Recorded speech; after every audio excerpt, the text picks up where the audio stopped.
3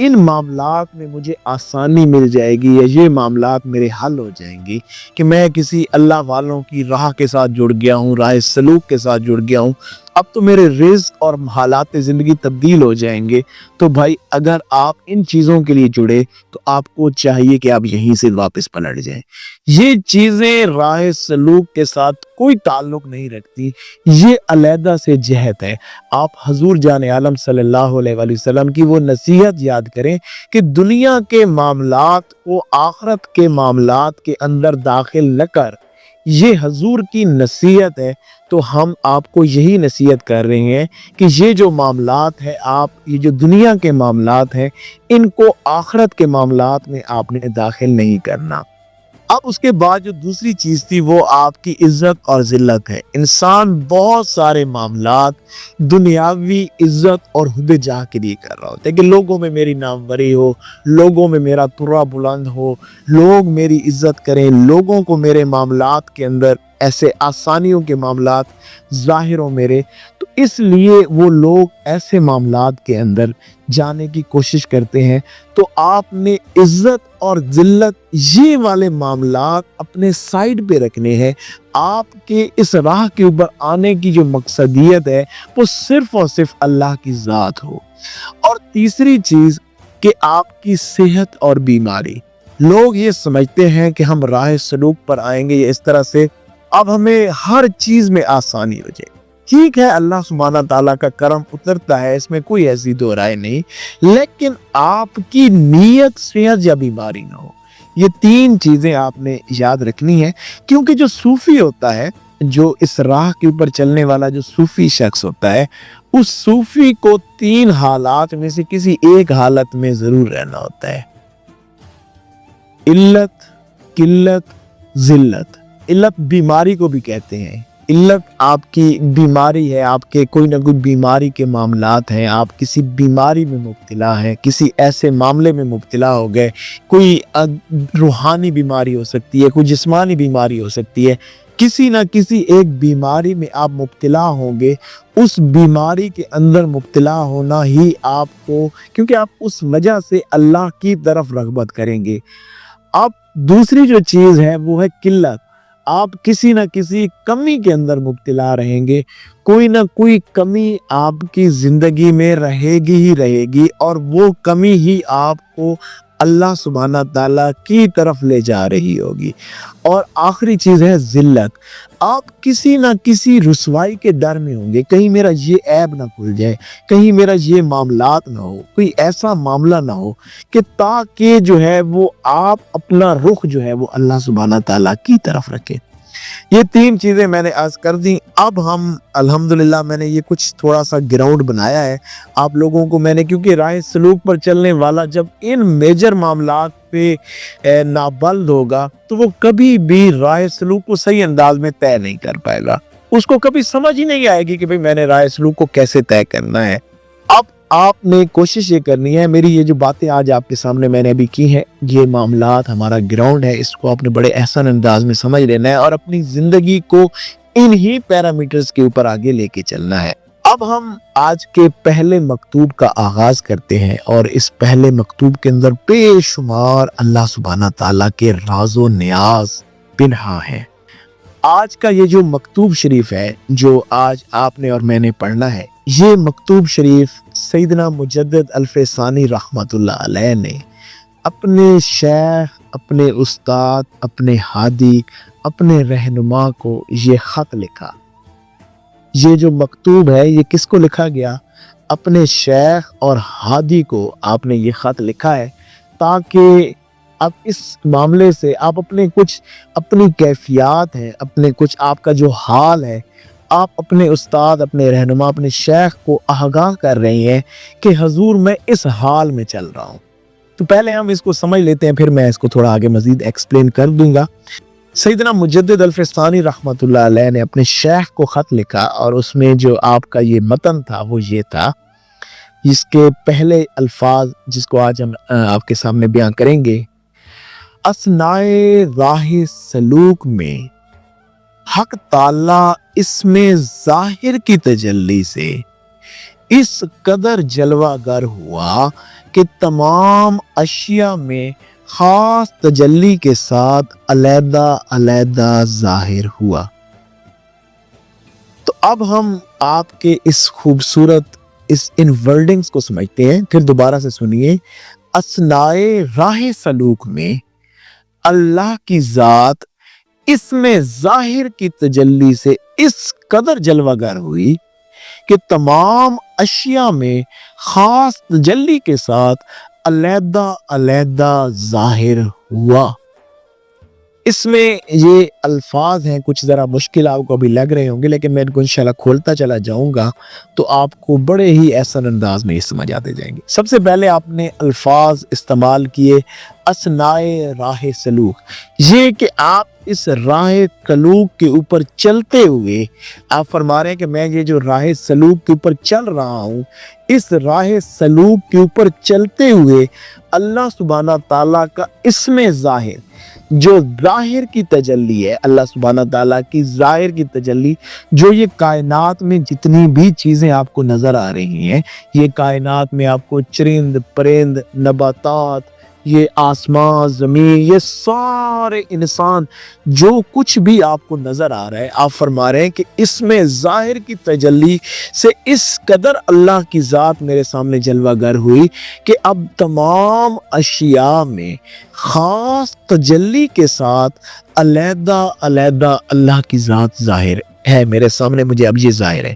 اچھا، یہ تو آپ کا وہ مکتوبہ ہے، اس کو ہم آگے مزید کھولتے ہیں، لیکن اس سے پہلے ایک بہت خوبصورت نقطہ آپ نے سمجھ لینا ہے۔ اب یہ دیکھیے، یہ سمجھیے یہ بات، سیدنا مجدد الف ثانی رحمت اللہ علیہ مجدد وقت ہیں، آپ کو اللہ سبحانہ تعالیٰ نے دین، طریقت، شریعت، ان کے معاملات میں بہت زیادہ آپ کے قلب و باطن کو کھولا ہے، اس قدر اعلیٰ معاملات میں ہے، لیکن پھر بھی اپنے استاد کے ساتھ وابستہ ہے، اپنی کیفیت اپنے استاد کو بتا رہے ہیں، اپنے رہنما کو، اپنے شیخ کو آگاہ کر رہے ہیں کہ حضور میں اس وقت اس کیفیت کے اندر ہوں۔ اس سے ہم نے یہ چیز سمجھی، ہم نے یہ چیز جانی۔ اب آپ نے اپنے دور کے اندر اس وقت مکتوب لکھا نا، آپ نے اس وقت خط لکھا، تو وہ دور ہی ایسا تھا جیسے آپ نے اس وقت کے بیسٹ کمیونیکیشن سسٹم کو، اس وقت کا جو بیسٹ کمیونیکیشن سسٹم ہے اس کو آپ نے استعمال کیا۔ تو آج ہم اپنے کمیونیکیشن سسٹم، آج ہمارا جو بیسٹ کمیونیکیشن سسٹم ہے، ہم اس کو استعمال کریں گے۔ آپ یہ دیکھیں کہ یہ سب سے اہم بات جو اس مکتوب سے ہم نے، جو سب سے پہلے اس پہلی ہی مکتوب سے ہم نے یہ بات سمجھنی ہے کہ آپ جب اس راہ پہ چلتے ہیں تو آپ بہت سی کیفیات سے گزرتے ہیں۔ سالک کے لیے بہت ہی زیادہ ضروری ہے کہ وہ ہر صورت اپنی کیفیات سے اپنے استاد، اپنے رہنما، اپنے شیخ کو آگاہ کرے۔ وہ ان چیزوں سے ماورا نہیں ہو سکتا۔ دیکھیے، آپ کا اپنے استاد، اپنے رہنما کے ساتھ تعلق ہی یہی ہے۔ بھائی، آپ کا تعلق، میں نے آپ سے جیسے عرض کر دیا، آپ کا تعلق کوئی رزق یا دنیاوی معاملات کے لیے نہیں، آپ کا تعلق عزت و ذلت کے لیے نہیں، آپ کا تعلق صحت و بیماری کے لیے نہیں۔ بھائی، پھر جب ان سب چیزوں کے لیے نہیں تو پھر کس چیز کے لیے تعلق ہے؟ وہ تعلق اللہ کی ذات کے لیے، اللہ کے لیے ان کے ساتھ تعلق ہے۔ تو جب اللہ کے لیے تعلق ہے، تو جب آپ اللہ کی راہ پر چل رہے ہیں تو اس میں آنے والی کیفیات کا آگاہ کرنا، اپنے استاد رہنما کو بتانا کہ بھئی میں ایسی کیفیت میں ہوں۔ اچھا، مسئلہ یہ ہوتا ہے کہ ہم نہ صرف اپنی اچھی کیفیات سے ہی آگاہ کرتے ہیں، ہمارے اندر جو گنجل چل رہے ہوتے ہیں، ہمارے اندر جو ہم خلاف نفس یا نفس کے معاملات ہمارے اندر کھلے ہوتے ہیں، ہمارے اندر کچھ بیماریاں آ بستی ہیں، ان سے ہم آگاہ نہیں کرتے۔ آپ اپنی بیماریوں سے بھی آگاہ کریں، آپ اپنے اندر چلنے والے گنجل جو ہیں ان سے بھی دیکھیں۔ یہ سارا سفر رابطے سے ہے۔ آپ اپنے رابطے کو جتنا مضبوط رکھتے جائیں گے، آپ جیسے ہی، نفس اور شیطان تو کرتے ہی یہی ہیں، وہ آپ کو رابطے سے باہر کرتے ہیں، وہ آپ کا اور آپ کے استاد کا رابطہ ختم کرتے ہیں۔ وہ چاہتے ہیں کہ یہ رابطے سے باہر نکلیں، یہ سیکھنے کے اس پروسیس سے باہر نکلیں۔ اگر آپ سیکھنے کے پروسیس سے باہر چلے گئے تو پھر کسی بھی صورت میں آپ اللہ سبحانہ تعالیٰ کی وہ رحمت اور وہ برکت نہیں حاصل کر پائیں گے۔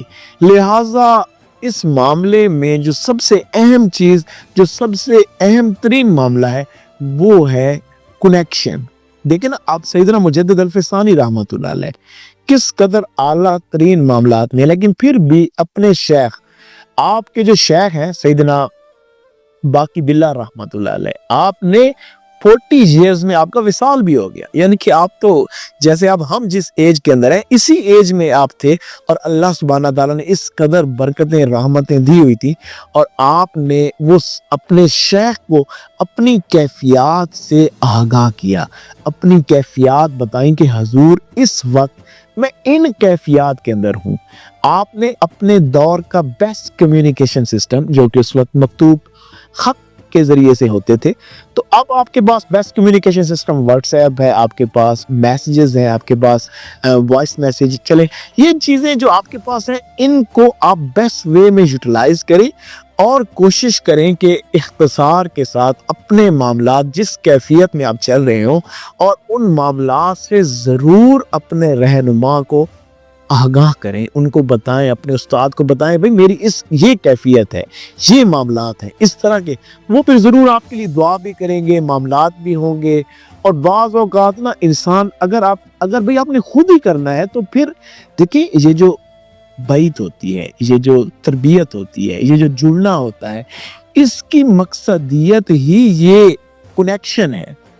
کوئی بھی ایسی بیعت، اس کو میں بیعت کنسیڈر ہی نہیں کرتا جہاں پر تربیت کے معاملات نہ ہو۔ بہت سارے لوگ کہتے ہیں جی ہم فلاں سلسلے میں بیعت ہیں، فلاں بزرگوں کی، جہاں پر کوئی تربیت کا معاملہ نہیں ہوتا۔ ہمیشہ یاد رکھیں وہی بیعت ہے، وہی بیعت کا مطلب ہوتا ہے تجارت، جڑنا۔ ایک شخص کے ساتھ آپ جڑے جو خود اللہ کی طرف سفر کر رہے ہیں، اس نے کہا آؤ بھائی میں تمہارا بھی ہاتھ پکڑ لیتا ہوں، میں بھی چل رہا ہوں، تم بھی میرے ساتھ چلو، میرا رخ بھی اللہ اور اللہ کے حبیب نبی کریم صلی اللہ علیہ وسلم کی طرف ہے، اور تم بھی اپنا رخ اللہ اور اللہ کے حبیب کی طرف کرو۔ تو اس طرح سے آپ نے ایک تربیت کے پروسیس کے اندر اپنے معاملات کو سمجھتے جانتے ہوئے سفر میں چلنا ہوتا ہے، تاکہ آپ اور میں پھر اپنے اصل حقیقت کو پہنچے۔ تو آپ سیدنا مجدد الفسانی رحمۃ اللہ علیہ کیا خوبصورت اپنے شیخ کو اپنی کیفیت بیان کریں۔ میں اس کیفیت کو بھی تھوڑا کھولوں گا تاکہ آپ کو سمجھ آئے کہ اصل میں آپ ہمارے لیے کون سا پیغام دے رہے ہیں۔ آپ فرمارے اثنائے راہ سلوک میں حق تعالیٰ کا اس میں ظاہر کی تجلی سے اس قدر جلوہ گر ہوا کہ تمام اشیاء میں خاص تجلی کے ساتھ علیحدہ علیحدہ ظاہر ہوا۔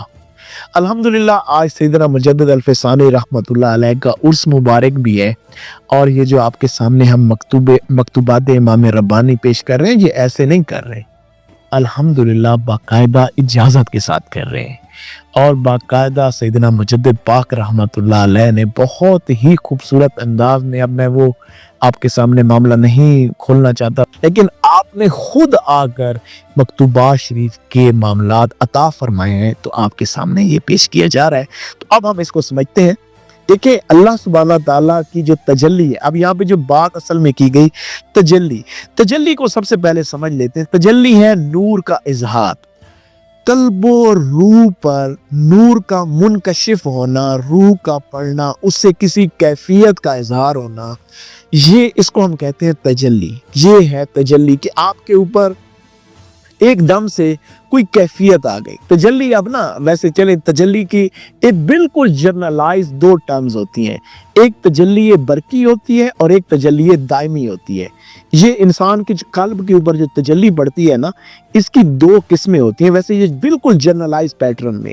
تجلی برقی جو ہوتی ہے وہ کہتے ہیں برق کی طرح تجلی پڑنا، یہ عام دنیا میں جتنے بھی ہم لوگ چل رہے ہوتے ہیں نا، یہ یعنی کہ کوئی رائے سلوک نہیں بھی طے کر رہا، کبھی نہ کبھی جب اس کے قلب کا رخ اللہ کی طرف ہوتا ہے تو اس کے اوپر برقی تجلی پڑ جاتی ہے، اور اس برقی تجلی کا جو امپیکٹ آتا ہے کہ وہ جو ہے نا وہ اللہ سبحانہ تعالیٰ کی طرف اس شخص کا رخ ہو جاتا ہے، تو اس کو ہم کہتے ہیں کہ اس شخص کو برقی تجلی ملی ہے، یہ برقی تجلی کے اندر آیا، تو لہٰذا اس کو برقی تجلی کے معاملات ملے، ٹھیک ہے، یہ اس کو برقی تجلی کہتے ہیں۔ لیکن یہ بہت ٹائم